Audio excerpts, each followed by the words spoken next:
When you really in the streets, you want to get out. Only niggas who really want to be in the streets is niggas who's not.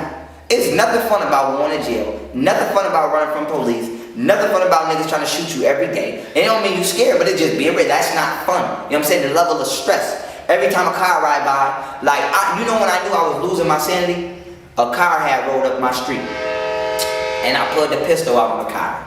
And I was aiming it at the car. Because it had tents. Now, I'm not going to fire because I'm on a studio bus. But to me, I'm like, if this window rolled down, I'm going to eat the whole car off.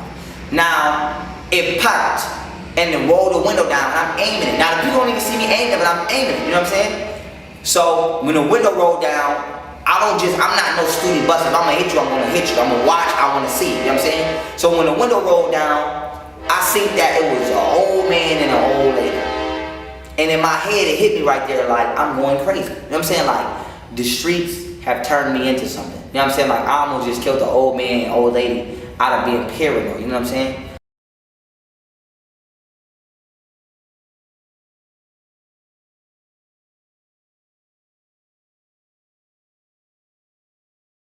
We are America is a machine, but we're the oil. Right. And we keep acting like, if you want to stop the machine, you take the car. Your car is not driving if it ain't got no gas. America's not running if it don't got niggas working. Period. It was built on slavery. It's still built on slavery. Now you just don't know that you're funding your slavery. And it's all through policy. Yep. It's all through policy. Peace, family. This is young Pharaoh, also known as Pharaoh Allah. I'm 22 years old. Physically, this body was manifested in Buffalo, New York. I'm here with you. What's going on?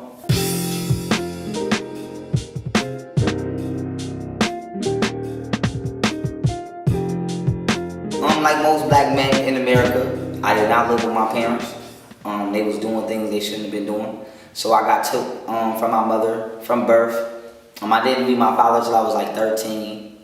You know, living with aunt to aunt, grandma to grandma. You know, bounce around, not a stable home.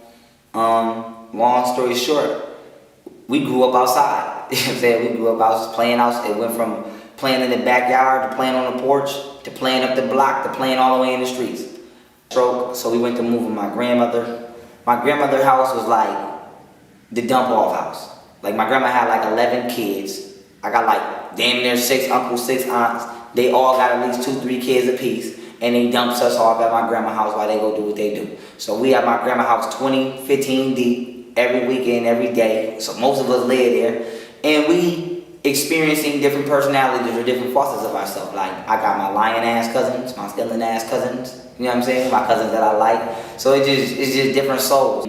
I started going outside, because of course it was in the hood. So I started going outside, and this is where I started learning myself, you know, a couple fights, playing football. I was the best football player on the block. Like, I was like 12 playing with everybody who was like 17. So, you know, them was the older kids. So I'm playing with them. So, you know, football, basketball, fighting, wrestling, running, racing, like, I just started physically learning myself and experiencing myself.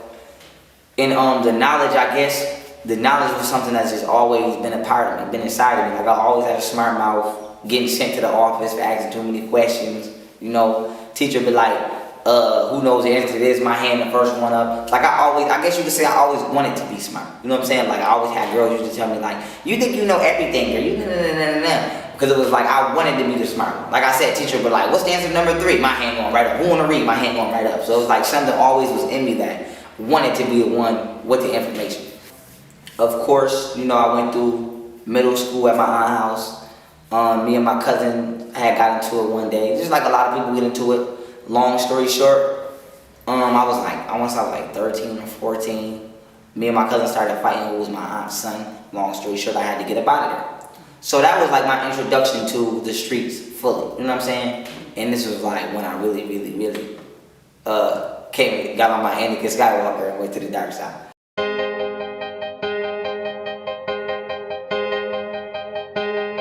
So, things go on in the streets, things go on in the street. We know what happened in the street, so I started to fend for myself. Like, I'm 13, I can't get no job, I can't even get no summer youth job.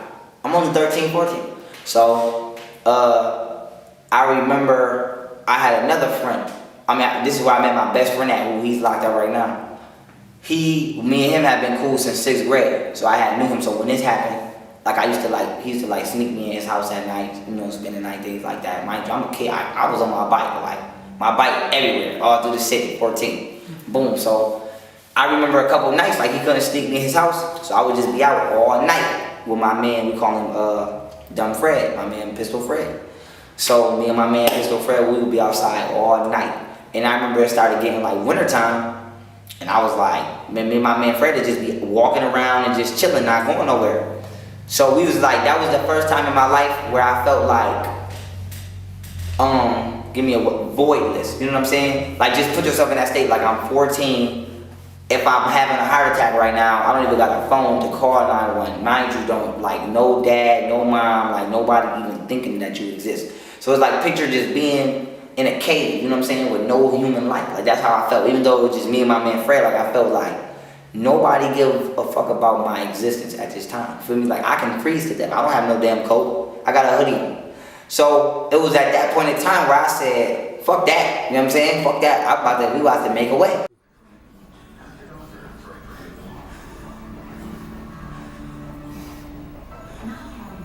Sir.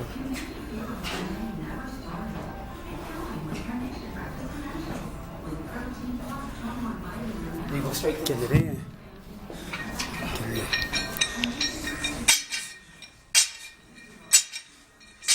Burn out. That's what I'm talking about. Sorry about that, Queen.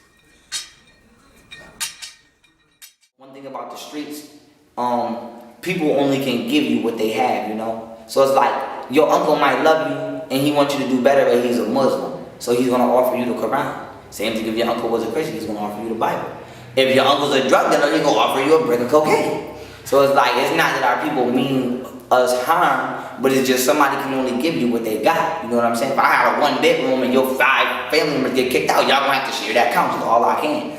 So for me, it's like, the streets love me, people love me, but they only gave me what they could. So they're basically like, okay, we see you fucked up out here. Here goes some, you know what I'm saying? Here goes some get down. So I started getting with the get down.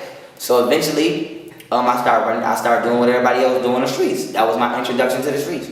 So I remember I made my first little $10,000, and I had this older dude buy this bandit house for me.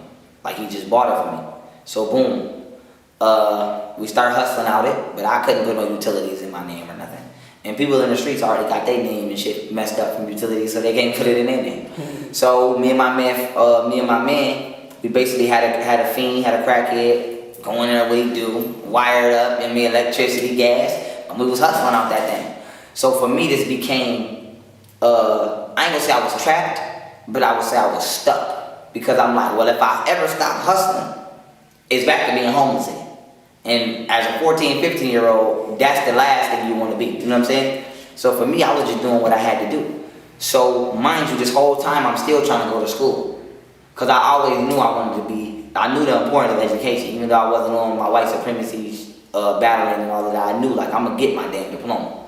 So I remember I used to go to school, and I would be going to school and my teachers would be like, why don't your parents never come to the parent-teacher conference? Or, you know, you graduate, you had your little ceremony, why you never had no parents there, but you always got new clothes and shit on. You know what I'm saying? So for me, I just tell them, like, I don't like talking about my personal life. You know what I'm saying? Just as long as my grades are passing, we good. Like, I was hustling, but I had an 89 average.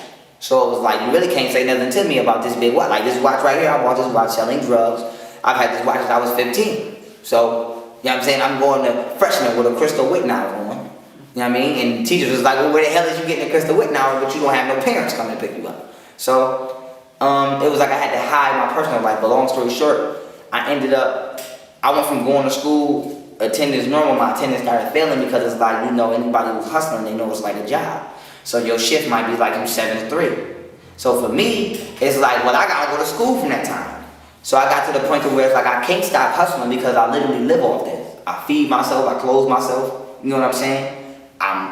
I pay for school supplies, I buy my damn bus pass off this. I'm literally living off of the underworld. So I can't stop. So I went from going to school at like on time, and I literally would come to school every day at 12:45 at lunch. I would have my man push the cafeteria door open for me and I would come right through. And eventually I got caught by my principals.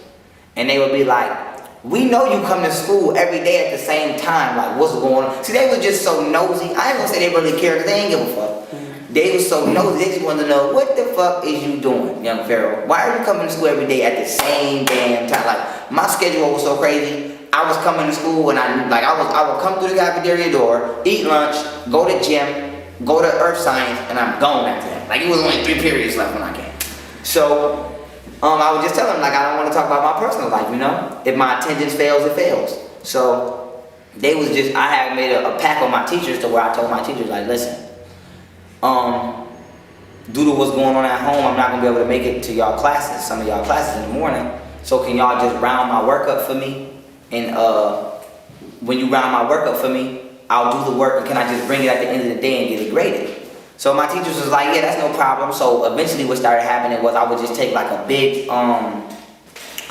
chunk of work home from all my classes, come, boom, boom, boom, bring it back, and then on the day of the test, like they would let me take my test at like a special time, and da-da-da-da. So my teachers started working with me, the ones in the beginning of the class. And I was maintaining my grades while coming to school late as hell.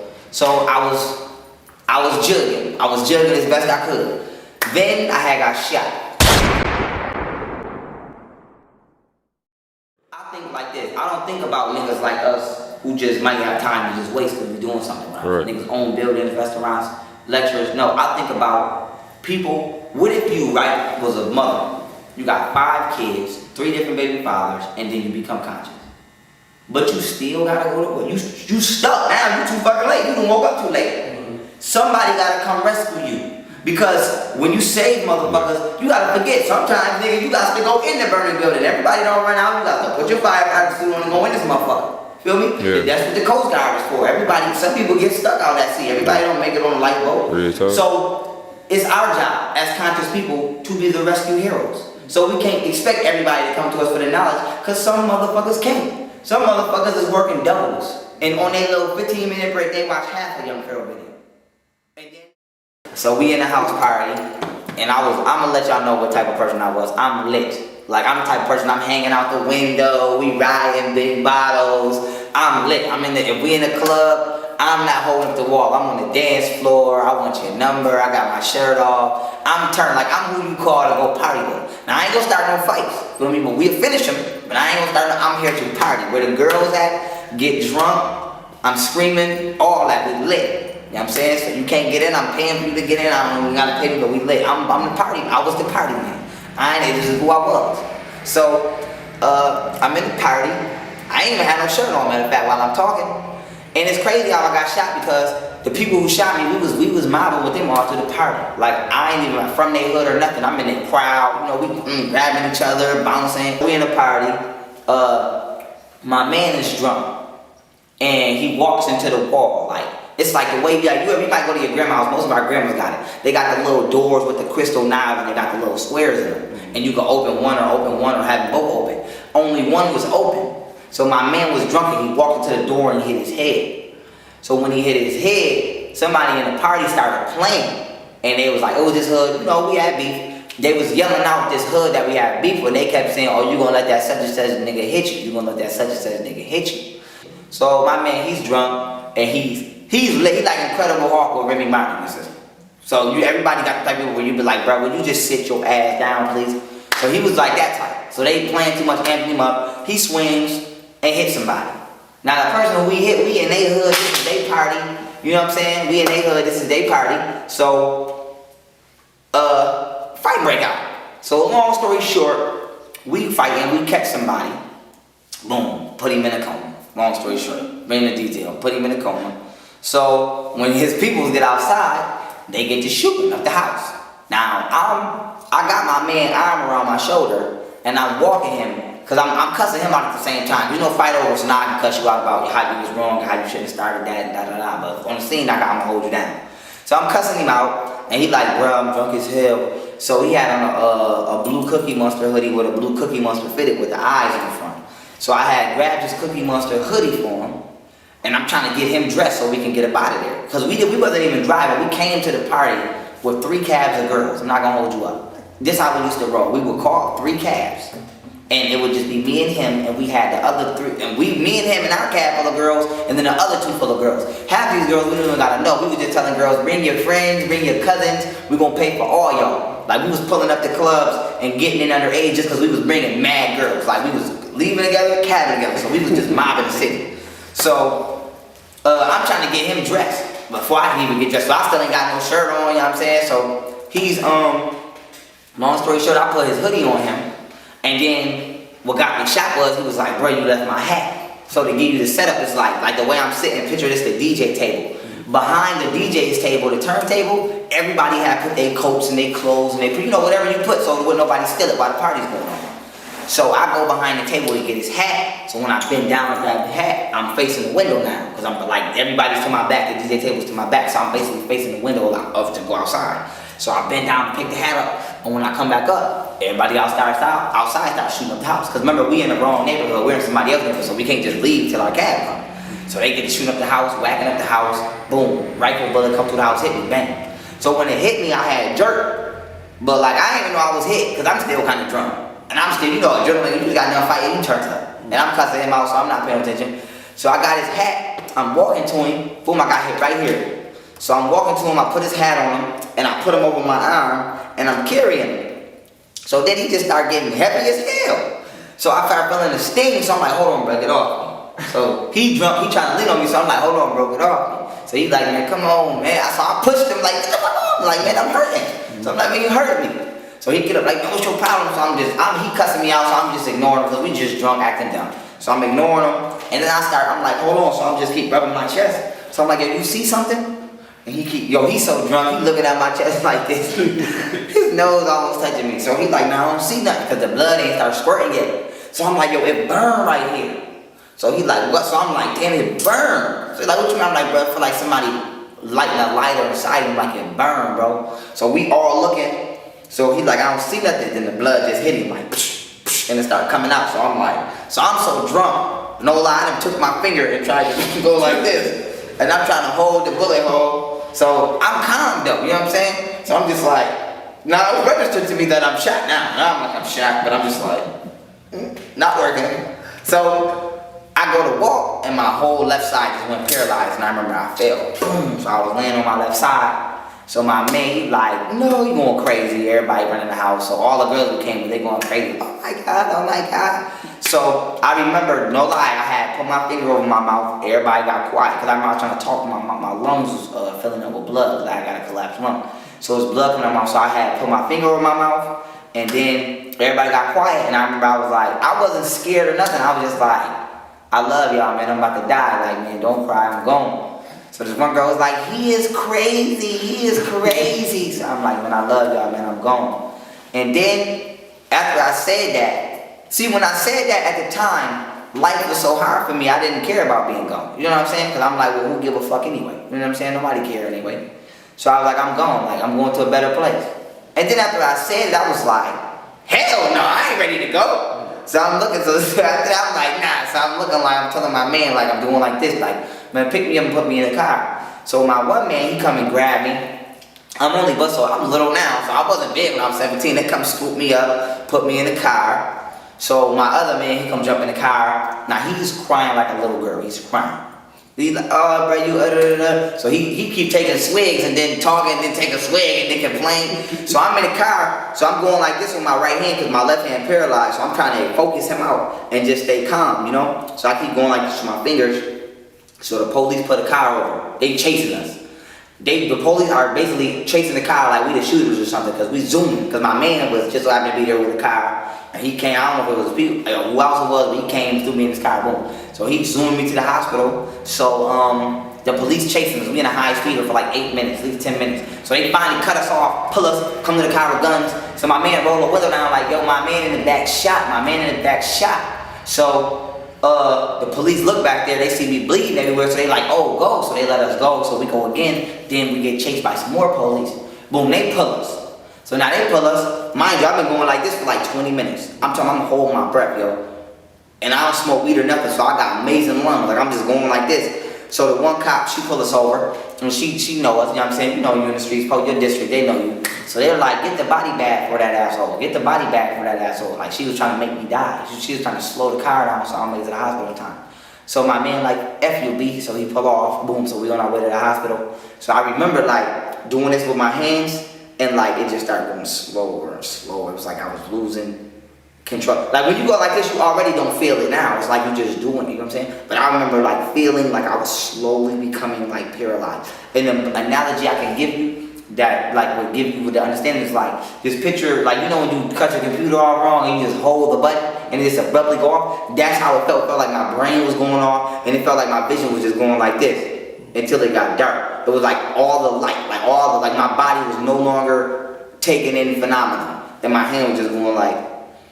So I remember, and right before everything went black, with the extra jokes I gave, my man was like, we here. He was like, we here. So when I like look with all my energy, I see the hospital door. So I'm like, oh I got it, like I gotta make it. So boom, they get out the car. I'm so crazy. I'm on the right side of the hospital. I get out on the wrong side. So I kind of thought like my man trying to help me, but I'm telling myself like if I just go limp and give in, I'm gonna die. You know what I'm saying? So I have to stay I have to stay physically in this body. You know what I'm saying? So when I jump out the car, I throw myself on the ground. He trying to pick me up, some police officer trying to pick me up, and I just keep snatching his little arm away because I couldn't move, so I kept falling. So I'm literally rolling in the hospital, like rolling. So the police like, what's wrong with him? So my man keep trying to help me, so I'm just keep snatching off, and I'm rolling because I'm telling myself, soon as you relax, soon as you give in, I'm gonna release out the shell. I know like my soul's gonna leave this body because I felt it leaving it. So I'm just rolling in the hospital, crawling. I'm looking like a zombie, dude. So I get in there. So the nurse like, oh my God. So they come out with the stretcher. Boom, I get up and I'm just twinkling my fingers. They throw me on the stretcher. Boom, they get the pumping of blood on my lung. And I remember the doctor told me like, man, we don't got no time to give you the anesthesia. So what you trying to do? You want to do it? So I shake my head like, man, go on, do your thing. So they did the whole surgery on me. I felt all of that shit. I remember I was in there like, that's all I kept doing the whole time. They was going in me. I got the scars and all on my wrist. So they went in me. I felt them moving the bullet. Like I felt them with the tweezer actually moving it. I felt all of it. And they had got it off my spine, but then they couldn't get it out my back. So it's like in my back. Like if I go like this and you touch my back, you can see it and feel it. So like they moved the bullet, they put the pump in me. You know, they pumped the blood out of my lung and then they inflated it back, put me on the thing. So they put me on the 12th floor because the 12th floor is where they send you when you're supposed to die. So I overheard the doctor telling people like, yo, he not gonna make it. I mean, send him to another hospital, to the 12th floor. So when they put me on a stretcher, I remember I came out my line. It was like a movie. I'm coming out of the hospital. It's like 100 people outside. I throw my little gang sign up, you know. So everybody like, yeah. So I get on the ambulance. So the doctor like, the paramedic, I had told the paramedic, I'm like, yo, I'm pointing. So when I point, you know what I mean? Because the blood is out my lung now, so I can kind of talk. So when I point, he like, who? I'm like, I keep pointing. So when he like him in the blue hoodie, I'm like, yeah. So I was like, that's my brother. Tell him I love him because I know I ain't gonna make it. You know what I'm saying? So the paramedic was like, I ain't gonna let you go. I'm like, man, I ain't gonna make it, man. You ain't gotta plug me like that. So I just tell him I said I love him and let that go. You know what I'm saying? Let that rock.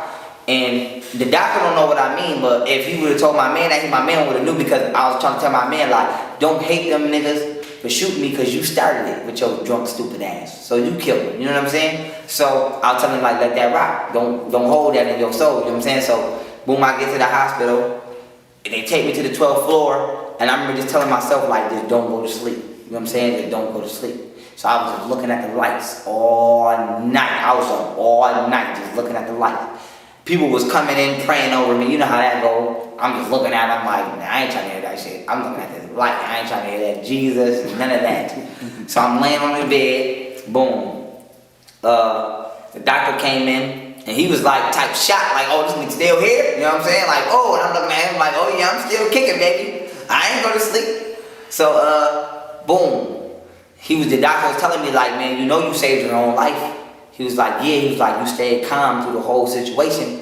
And he was like, you didn't lose as much blood, you know what I'm saying? He was like, even when you got shot, you got here late. He was like, but you was so calm, you know what I'm saying, that you saved yourself. He was just like, that's amazing. So they sent me in the hospital, and no lie, man. When I tell you I had like 100 visitors a day at one time, people was in the bathrooms in the tub because there wasn't nowhere to sit or stand. Like, the nurse came in my room and was like, no disrespect, because I know I'm white and I don't want to seem racist. She was like, but are you a rapper? I'm like, no, I ain't no rapper. Why you asking? She was like, because I never seen no one with this many visitors every day. Like, the streets love young Pharaoh. You know what I'm saying? So, boom. After 3 days in the hospital, they kicked me up out of there. Like, next, somebody else needed a room. And it was crazy because I'm in the hospital. The person we put in a coma was like 3 rooms up, you know what I'm saying? And then somebody else I had beef with got shot, the next room. So them people coming to see him, so we in the hospital fighting. It's crazy, you know what I'm saying? It was just real ratchet. It was real ratchet. So I get out the hospital, I'm still half paralyzed. Now, I don't go back to no family, I go right back to the streets. So I get out the hospital, they tell me like, don't go out in the cold. It's November, okay? I'm in the cold. It's finna be December. So I go right in the trap, boom, I'm hustling. Half paralyzed, got the, you know, you get shot and you get the tape on you, they put the little pad and the scotch tape, all of that. I'm taped up, I'm limping up the street. I don't got no question, and I'm limping up the street. I got my pistol on me, because only this side work, limping. So I'm walking and go for this. I gotta make some money. I live like this, you know what I'm saying? So it's like almost died, okay, right back to it. Nothing.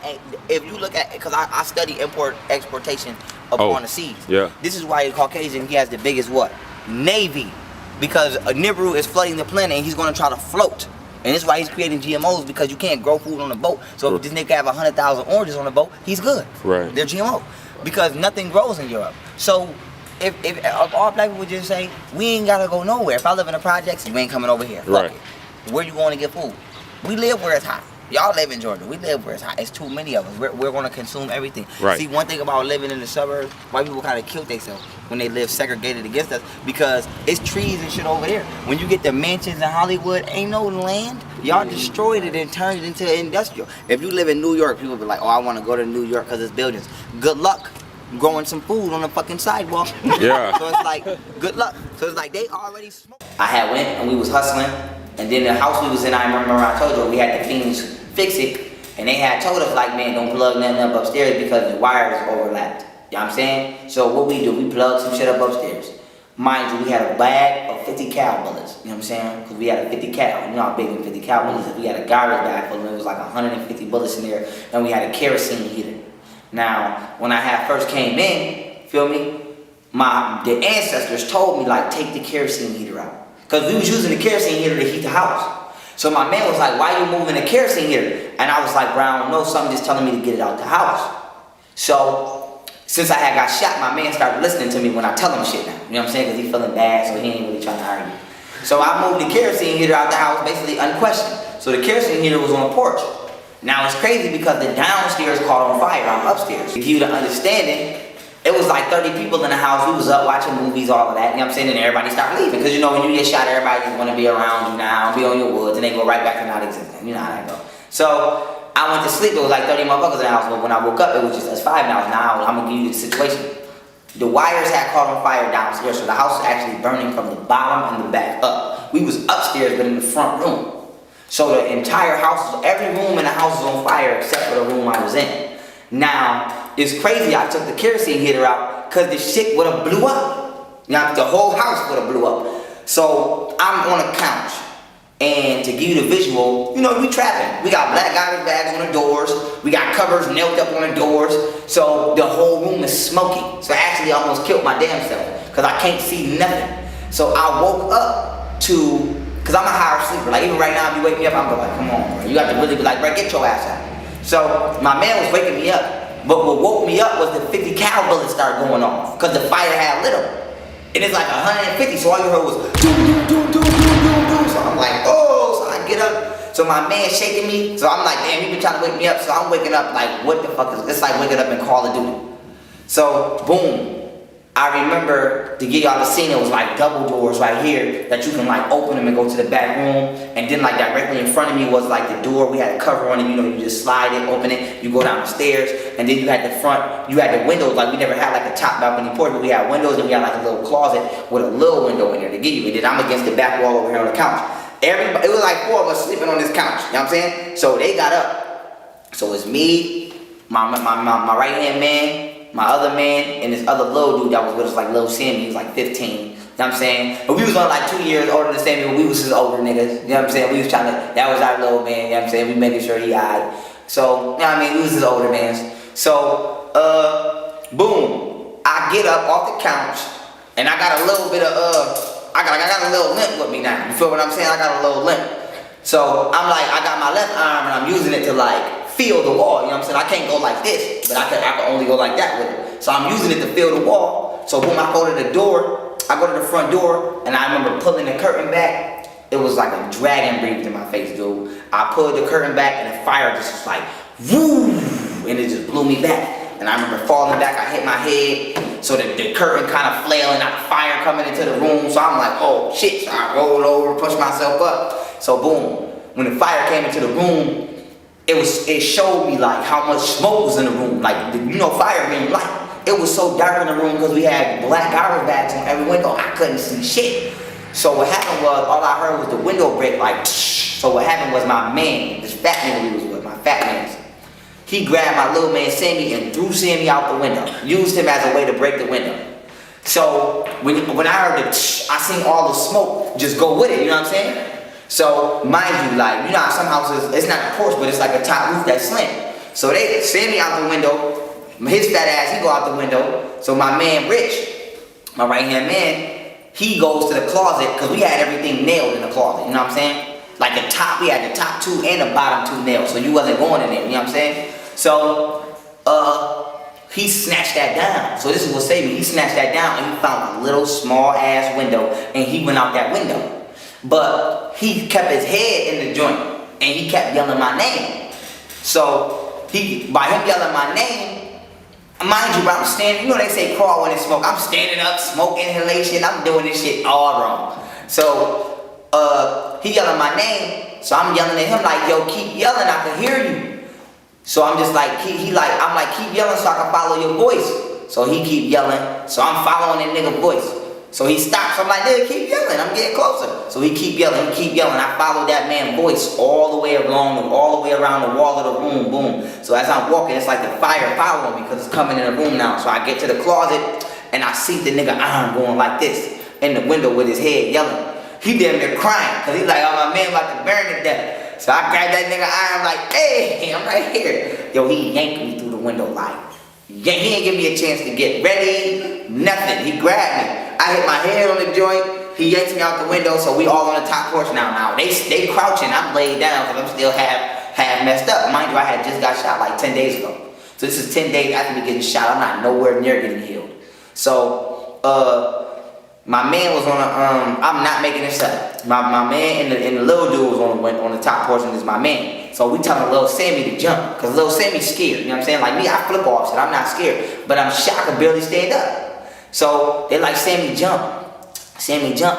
So Sammy don't want to jump, so my fat man was like, alright nigga, I'll see you in hell. That's what he said. He jumped off and he sprained his ankle. So boom, he sprained his ankle. He get to limping across the street. So I tell my man Rich like, yo, you gotta push Sammy off the roof because he ain't gonna jump. You know what I'm saying? He ain't gonna die, but he ain't gonna die from the fall. He gonna die if he stay up here. So he like I don't want to push him. I'm like, man, push that nigga because he ain't gonna jump. His fear won't make him die.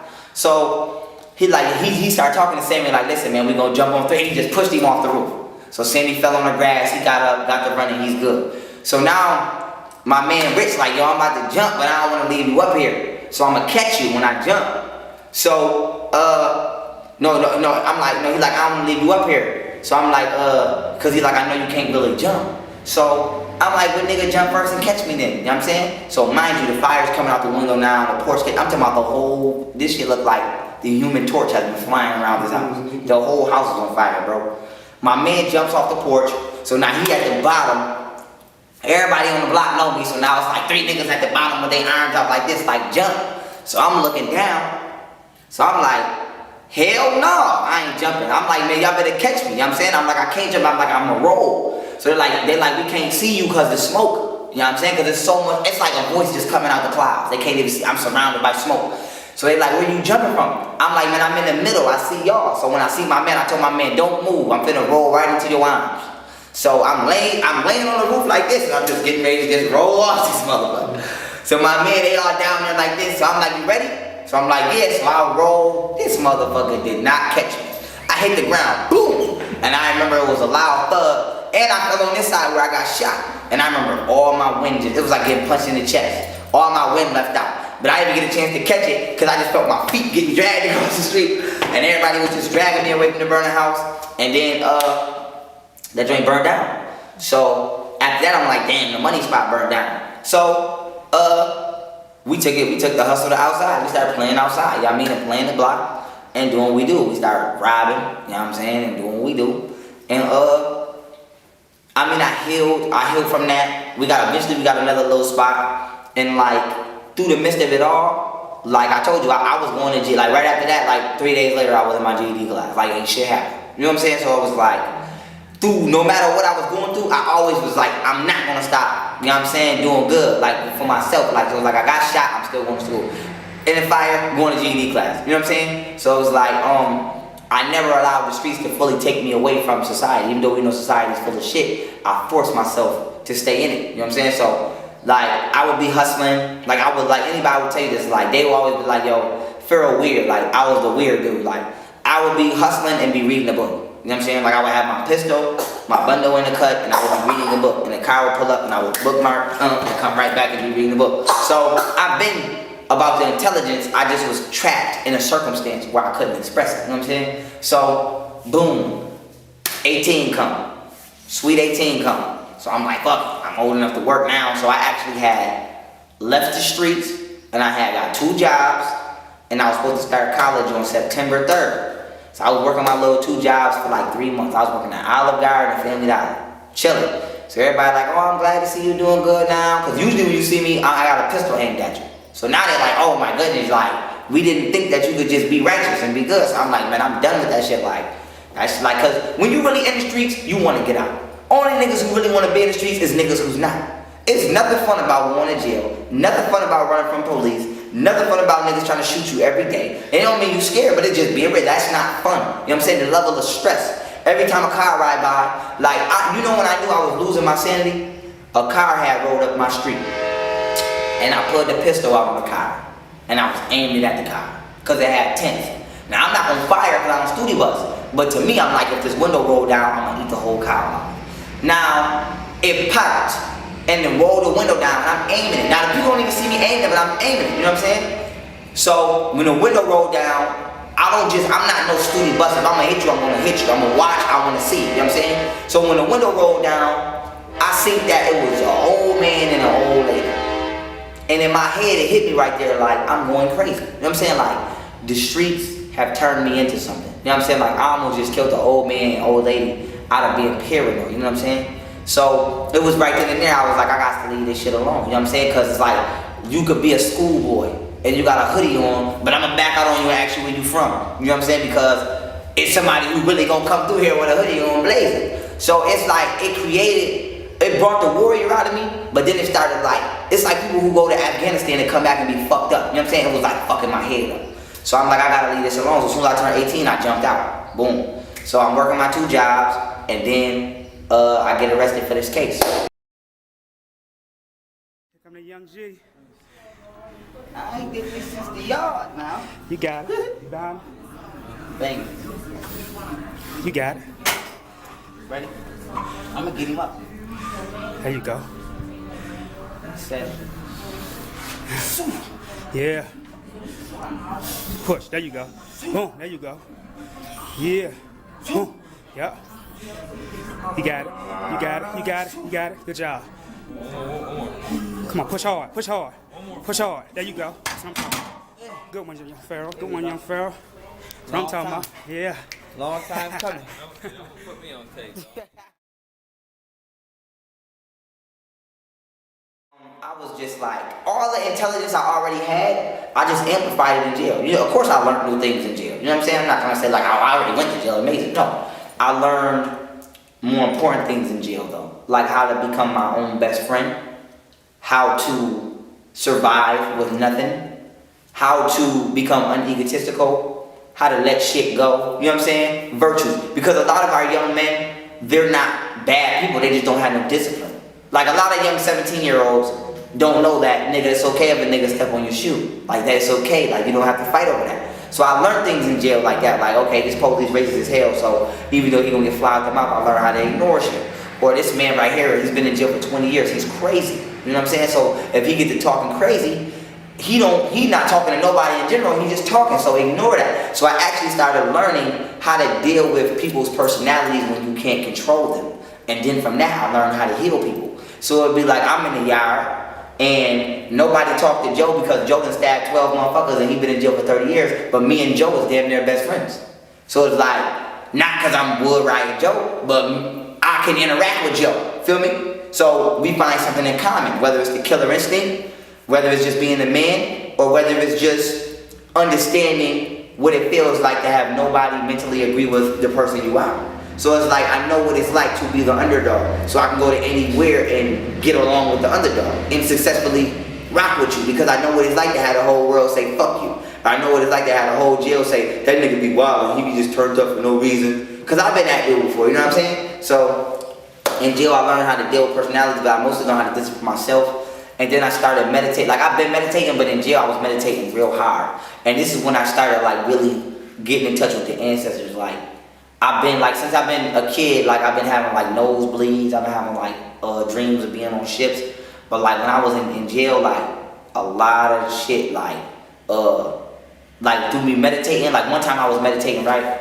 And I felt my pineal gland start literally beating like a heart, and then my nose started bleeding. I'm talking about shit like that, like, cause all you got is time. So, and I stayed in the box. So I might be in the box meditating for 3 hours. I don't even know 3 hours just went by. But shit is happening to me, like,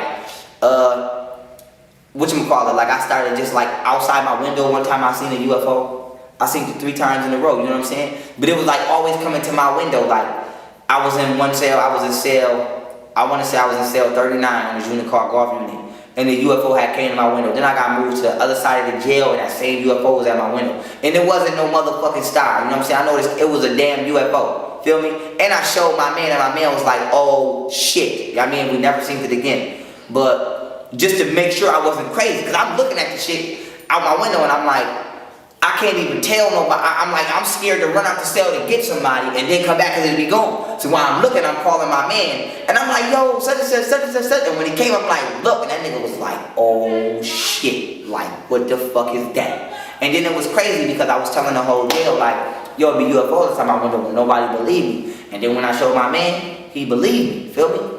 And ever since then, we and him been cool, but now he want to know the knowledge. Because I always been talking that shit, you know what I'm saying? UFOs is real, and now I showed him one outside my window, so now he's interested. And it was crazy because like 3 days later, on the news, right? On the news, we was all watching the news in the day room. In jail, they got a room called the day room. Like everybody watch TV, we was watching the news, and on the news, right by the jail, the camera lady came and said, are you seeing strange lights flying out around? Those are not, we contacted the air bases and the people who be flying the little personal airplanes.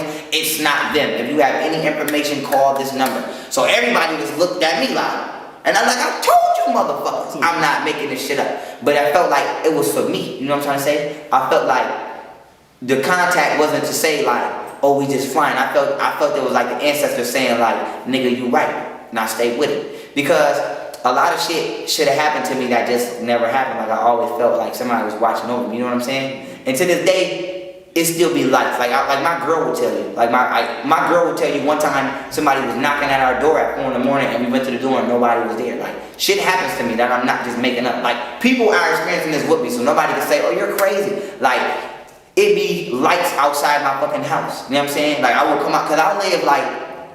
I don't live in a farmland. I live like in the city, but where I live, it's like nothing but grass and shit behind me. You know what I'm saying? So you got a straight view at the stars. Ain't no city lights, ain't no nothing. So when we come out the house at night sometimes, it'll be some shit right there just blinking. And my girl will be like, yo, and I'll be like, it don't even bother me. Like I just be like, that's the team. You know what I'm saying?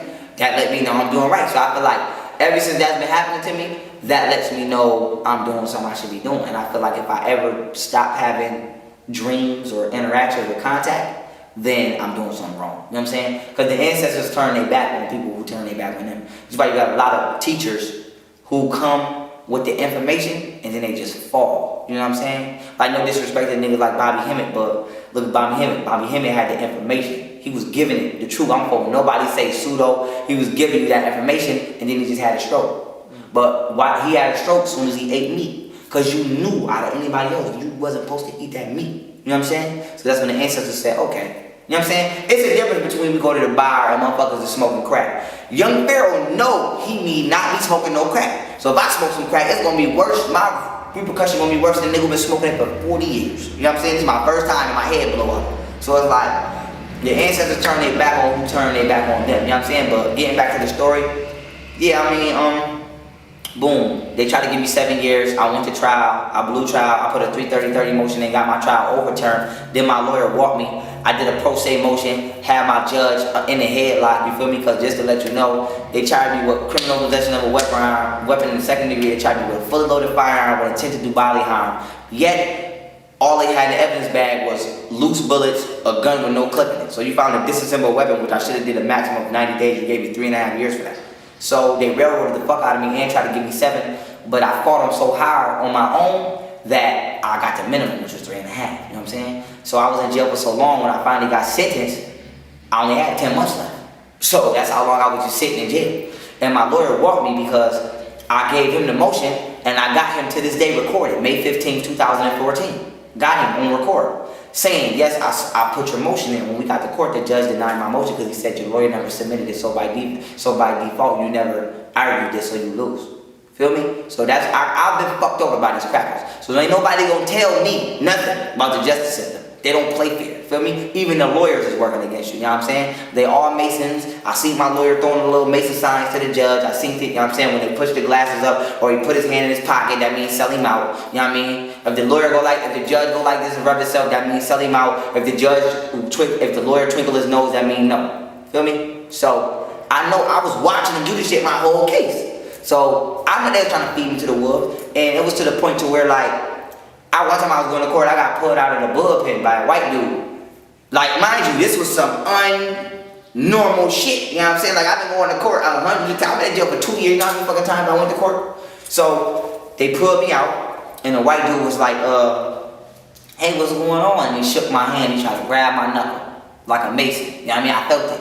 But I'm on it now, like I'm on it. So when he did it, it was like, you know you play Metal Gear Solid, and they see you, that shit be like, boom, like that's how it was, man. So, I'm looking at the nigga, so I'm like, I put my hand back. So he sit down, so we sit down. So it's just us two. Everybody else in the bullpen. We just in this bullpen. Mind you, I didn't even, the bullpen they got me in, I've been in jail for 2.5 years. I never even knew this bullpen motherfucking exists. I couldn't even tell you how they walked me to the motherfucker. So the white dude, he asked me like, yeah, man, are you a Mason? You know what I'm saying? And he started showing me mad tattoos and shit. You know the G and the compass and all of that. So I'm like, fuck no, I ain't no Mason. I don't fuck with them devil worshippers. Straight like that. Told him, like, wrong one. You know what I'm saying? So, he was like, if I said yeah, he would have tried to interact with me. But when I said no, he was like, yeah, fuck those, man. Fuck those. Those guys are evil. But in my head, I'm like, nigga, you just showed me all the Mason tattoos. So he's like, yeah, those guys are fucking evil, man. And I was like, man, I don't want to talk about that, man. I'm just focused on my case right now, dog. I gotta go to court. So after that, he put me out the bullpen. But he had on orange like me, but he didn't have on a jail suit. You could tell they just gave him some shit to put on to come up in here. You know what I'm saying? His shit did not look like my shit. So I went to court, and that right there confirmed to me that I have intelligence that is the truth and it's powerful. Because or else y'all wouldn't be trying to reach out to me. Because most of these police and these sergeants and shit be Masons. You know what I'm saying? So they might hear me talking to an inmate, and they be like, how the fuck do this nigga know this shit? You know what I'm saying? So they was just trying to fill me out. You know what I'm saying? But they couldn't. So it was like I had like an aura about me in the jail to where they was like scared of me because of my mind. And they was always trying to like start conversations with me. Or they asked me like, what do you think about this? And I'd be like, I don't want to talk to you. I don't fuck with police. You know what I'm saying? But then they'd hear me in the yard talking. Like they would do shit like I'd be spinning the yard and this police would come sit right here, so I gotta walk by. And we'd be talking, and I'd be talking about the soul and same shit you see me talking about on my YouTube. You know what I mean? And they'd be like, damn, this nigga's a mastermind. But long story short, I fought my case. Boom. And the whole time I was in jail, you guys, anybody in New York State Prison today, they would tell you that nigga said he was gonna do everything he did. The whole time I was in jail, I kept saying, I'm gonna sue these motherfuckers when I get my appeal, and when I come out, I'm gonna turn up with their knowledge. I just wanna teach people. Feel what I'm saying? I don't really want no money. Cause like when I went to jail, I had 30,000. Like I go back to the streets right now and get some money if I wanted it, for me, cause I have that option. You know what I'm saying? But I don't want that, so I'm not in it for the money. I know what the truth is, that we need to be spiritually vibrated, feel me, and how to actually change the world and who the oppressor is. So I kept saying that shit every day. I'ma sue these motherfuckers and I'ma teach the people. I'ma sue these motherfuckers, I'ma teach the people. And like I used to test my power in jail. Like I had this one white dude, he was literally shaking. Like he said some stupid shit about black people, Spanish people are not black or some racist shit. So I started flexing that nigga, like nigga, you come from a monkey, nigga, you're grafted, nigga, da da da da. No lie, he had a cigarette, bro. He started, you know how you start doing shit to take your mind off what's happening? I'm flexing it, boom, boom, boom, boom, in front of everybody. It's white people, you know, skinheads, I'm flexing in front of everybody. The man got the cigarette like this, trying to light it, couldn't even light it, shaking. He like, I don't want to hear it anymore. I don't want to hear it anymore. He started screaming, I don't want to hear it anymore. So the CO turned red because he white. And I'm like, all you white motherfuckers, y'all act like y'all ain't shit. Y'all grafted, y'all only going on planet for 6,000 years. Y'all motherfuckers is pillagers, don't want to give a fuck about that bad or none of that. Y'all niggas' time is coming. I started going, and you're not even a real human, you a fucking monkey. Watch your fuck, I'm going crazy on him, but I'm going with the knowledge, you feel me? So most people curse you out like you a lame, you a hoe. I'm coming with knowledge, nigga, your chromosomes, I'm going crazy while your great grandmother gotta tell me I'm going crazy. So he going crazy like, I don't want to hear it anymore. So everybody laughing, so I'm like, you don't ever say nothing about nobody black while I'm on deck, feel me? So boom, when I got out of jail, I did everything I said I was gonna do. So I got out of jail, and I started I already was known in the town from being bad. So I kind of lost a lot of friends because now I'm being good. So niggas is like, you know, niggas is so brainwashed. They're like, I don't want to hear that shit. You know what I'm saying? I don't want to hear that shit. Or some females, they like me when I was like, I'm still excited. Like it's still parts of me that's just me. You know what I'm saying? I'm still excited, but I'm not a savage. So a lot of females might feel like, I don't really like you no more because you changed. Like you ain't just gotta go. Like bro, no lie, bro. I used to do shit like, I used to have no shirt on with my shirt around my face, bro. Like I was in Iraq. We used to call my hood Iraq. Like even like when they were saying Chirac, I didn't even know. We was just calling ourselves Iraq. And I had an AR-15, and I used to be in the middle of the street, stopping police. Like police came down the street one time, and I came out the yard like this. It was like back up, and they backed up and left. And I'm like, we hustling over here. Like, and I had everybody on the wave. I was telling everybody like, yo, we about to make our shit like the projects down south. Like you can't come on this block. And it was like 100 of us outside every day with guns. It wouldn't no police come. And I used to be like, yo, because if we gonna do it, we gonna do it 100%. You know what I'm saying? Like with the knowledge, I'm gonna do this shit. I don't eat no meat. I'm straight alkaline, and I teach. I don't violate no black women. I do this shit 100. Now I'm doing good. When I was doing wrong, we was doing this shit 100. Feel me? 100. Like if you scared, get the fuck out of here. So when I got out of jail, I'm like, I'm on my Buddhist monk path. You know what I'm saying? I'm on my I'm doing it 100. So boom, I started just getting out of jail, let people know, like, I ain't with that shit. Like, my man, when I got out of jail, my man was like, I got 100,000 for you trying to bust his mouth. I was like, no. And I didn't have shit to my name when I got out of jail. You know how that is, you get out of jail. Mind you, everything I built was all for hustling before I went to jail. So when I went to jail, it's not like I had parents or somebody saving up for me. So it was either I gotta come back out and get back to the streets, feel me? I got a felony, I can't get no job. But I had so much ancestral contact. And so, like, we have time at the end of this, I'll tell you a story about this time I was like laying on this table on the ship. But long story short, I had so much contact, like ancestral contact, that I knew in my soul like that they just had me. You know what I'm saying? So shit was just coming to me without me doing nothing. Like I got out of jail, boom, I paroled with my lady, and I didn't get no job or nothing. I'm like, I don't want no job, like I just want to teach. And I was on Facebook doing my thing, and it was like 100 Christians on my staff, I remember. And they was like trying to jump me, you feel what I'm saying? There was a pastor on there and all of that. And they was trying to jump me on my stat, and this is how y'all know who Young Pharaoh is. Cause by this time I already had the information, but the world didn't know who I was. And if anybody who's been following me for a long time, they know that I didn't get popping off YouTube. I got popping off Facebook. I just started uploading shit to YouTube. I used to just upload them to my Facebook. Cause my Facebook has been deleted twice. My Sandra Band page just got deleted, but I had a Young Pharaoh page. You know what I'm saying?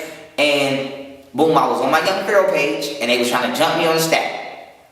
And I had made a video, and my video now on YouTube is called Christianity is a Lie and a Black Woman is God. And that's the one where I'm getting my dreads twisted and I'm going off. I was on my Facebook getting my dreads twisted, and I'm like, oh, these motherfuckers talking shit. So I said, I can't type fast enough, let me shoot the video. Boom! I went hard with the video, posted it. That shit did 70,000 views in 4 days.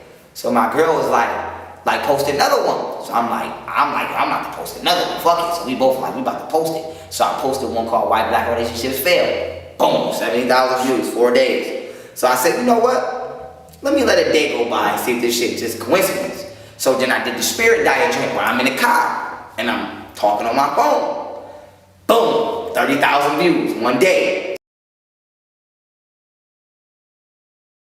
So it's like they have configured a habitat that keeps your ass weak. Feel me? I'm telling you. That's why you go to the beach, you just automatically just feel good. You take your shirt off, your swag just go up times 12 because you getting that electric, you getting them electrons. Feel me? You ain't getting no electrons on this shit. This shit hard. If you can't bounce on it, it's not right. Your knees, this how the cartilage in your knees go out because it's not no shot, it's not no bounce. Even bikes got spring. You ain't springing off this. Your step is stiffer than a motherfucker. So with me is, not only are we gonna bring money to the black community, but you wanna give the black community a chance to redeem its own image. You know what I'm trying to say? Like, I redeem my own image. And nobody can say shit to me because of who I am now. So you can say, young Pharaoh, you used to sell crack, you used to bust your gun, you've been in jail, police didn't beat you up, you didn't fought police, beat police up, your mother smoked crack, your father ain't never been in your life, and you still respect my shit, because I'm young Pharaoh. Feel what I'm saying? So you want to get a black community a chance to redeem itself spiritually and to reconnect back with the Creator. And until we turn our back on money, I'm going to use the daycares as an outlet to funnel money so that we can be comfortable. Now you ain't gonna be in Beverly Hills off no $12 an hour, but it's better than that 8 you're making at McDonald's. Feel what I'm saying? And not only that, you give the kids a different mental perspective to look up to. Instead of young boys saying, that's my man Ricky busts his gun and he sell drugs. Now the kids say, that's my man Ricky taught me about astral projection. Ricky taught me about atoms. You know what I'm saying? But I still know Ricky ain't no bitch. You know what I'm saying? Because Ricky gonna bust your head if you touch one of Ricky's wives. Because Ricky's the guy, you know what I'm saying? So you don't take the warrior spirit away, but you put the respect in it, you know what I'm saying? So that's what Young Pharaoh's here to do. And we're going to do that with the daycare because there's abandoned houses everywhere, you know what I'm saying? We get all the eyesores. So imagine, and it's going to bring the black love back together, and then it's going to teach people how to be mothers and fathers again, because if you a nigga who don't take care of your kids, guess what? You got to take care of everybody's kids because you work in the daycare. So now, indirectly, you learn how to become a father. That you learn how to become respected for being that. You know what I'm saying? And you learn the importance of children. Because a lot of people are not in tune with nature because they don't do natural things. You'll be surprised how much planting a garden actually makes you care about life. Because you have to care for something. See, black people, we don't grow up with no pets. We don't even get no hugs. We don't get shit. We taught, nigga, don't cry, nigga. Don't cry, that's big. Like, we are taught to suppress our emotions. We don't get no hug. They ain't. See, white kids, they be like, my dog died and I was the family dog. And we think that's corny. But they're being taught to be affectionate. We ain't in the projects. There ain't no garden, nigga. You ain't watering nothing. You don't have to care. See, when you got a garden, you got to water the plant. You got to care for it. You got to make sure it lives. You don't want nobody to damage it, hurt it, step on it. So you're actually exercising compassion. That's the science behind this. So at the daycares, I want a garden in the back of all my daycares. I want a little a makeshift meditation joint with crystals and a little waterfall filled up with alkaline water for the kids to meditate. You want to put the kids directly back in tune with their souls while regenerating the souls of the people. And everybody want to get educated because I got the blueprint written out right now at home. Questions and answers of everything I want people to know. So, and if your parents come, we ain't gonna secretly teach your kids shit. When you come and let them know Christianity is a motherfucking lie, and we ain't teaching that in here. So if you approve of that, bring your kid. This is what here's the curriculum. And you don't have to have a GED. But to the kids, they won't know that. All the kids will know is you're educating them. I'll have the question and the answer. You know what I'm saying? So you ask the kids, simple one. What's the temperature of the sun? Question. You give the kids a chance to answer. You know what I'm saying? One of them might answer, one of them don't. And you can answer. 27 million degrees at the core of the sun. The surface of the sun is 6,000 degrees Celsius. But you're learning too because you're teaching. So just by working for me, your intellectual and spiritual self is going to upgrade while upgrading the kids. So it's a win-win situation and it's small. So you got, right? That's why I don't respect black people. That's why I bang on black people, because you got niggas buying $100,000 cars and all of this shit, and you got me risking my freedom, sliding through state to state just to try to help my whole people as a whole without, I don't get no funding, I don't get no motherfucking help, I don't get no help. So it's like, I'm not mad at that, but it's just like black people are wasting their money when $10,000 could change a whole city. You can go get you like 2 little foreclosed houses for 10,000, and then I'm gonna eat off themselves, and then you keep branching. So it's like, there's no excuse for our people not being up yet, except we selling out. Feel me? We selling out, and we giving our money to our own destruction. A motherfucker go buy a $50,000 car when you could have gave that. You don't gotta give it to young Pharaoh. You do it. Somebody watch this video right now, and if they got $1 million, then you take my plan and please do it. I'm not egotistical. I don't want to be the one to say, dun dun dun dun, look what I did. I just want people to fucking do it. You know what I'm saying? Do it. If you watch this video and you're rich, please do what the fuck I just said. Feel me? So it's just like, it's no excuse for our people. Our people just really don't give a fuck. We just don't care. Same way you see police coming here right now, get to beating my ass. Not y'all. Let's say we outside. Somebody gonna just pull their phone out. That's fucked up. That's fucked up. If you cared, you would help though. If you really cared, you would help. Cause you can't go in nature and hit no animal and think another animal gonna run up on you. Run up on a pack of lions and try to grab one and see what happens. But niggas can be 30 deep and get fucked up by the police. Feel me? Because we don't care. The point I'm trying to make is we have been taught to be savages and disassociated from our heart. We see people in fucked up situations, but we laugh before we cry. You know what I'm trying to say? And that's fucked up. That's a reverse mentality. We got that from the white man. Laugh now, cry later. No, nigga. That's stupid. Feel what I'm saying? So it's like, you see a crackhead, all their teeth missing, a homeless man, you think that's funny. But it's like, why was your first instinct not to help this man? You didn't even go get this man something to eat, nothing. But you smoking some weed and popping a bottle. So it's like, we laugh at shit we really supposed to be trying to heal. You know what I'm saying? Our black queens is out here acting crazy. Our black kings is out here acting crazy. And we laughing at our own reflections of ourselves. You know what I'm saying? So it's like, we have become disassociated from love and from reality. So with me, I'm holding niggas, I'm not letting nobody disassociate from that. You know what I'm trying to say? And I'm going to stay in the middle of that to let people know that this shit ain't right. So when maybe my life might go, I ain't just gonna go wasted, but maybe nobody might never take heed to what I say. Maybe they might. But a motherfucker ain't gonna never say somebody actually gave a fuck about black people. You know what I'm trying to say? Actually gave a fuck. Like, I'm not judgmental. My thing is, what can we do to help you? If we broke your leg, can we get you a crutch? You know what I'm saying? If you a stripper, what can we do to help you get up out of that job? If you a drug dealer, what can we help you do to have to stop doing it? You know what I'm saying? If you've been in jail, what can we do to help you not go back? You know what I'm trying to say? My thing is, I'm coming with the solution. I'm not really here to laugh and make fun of the situation, because you never know how somebody got where they are. Like myself, there was a lot of people who looked at me as just, like, I give you an example.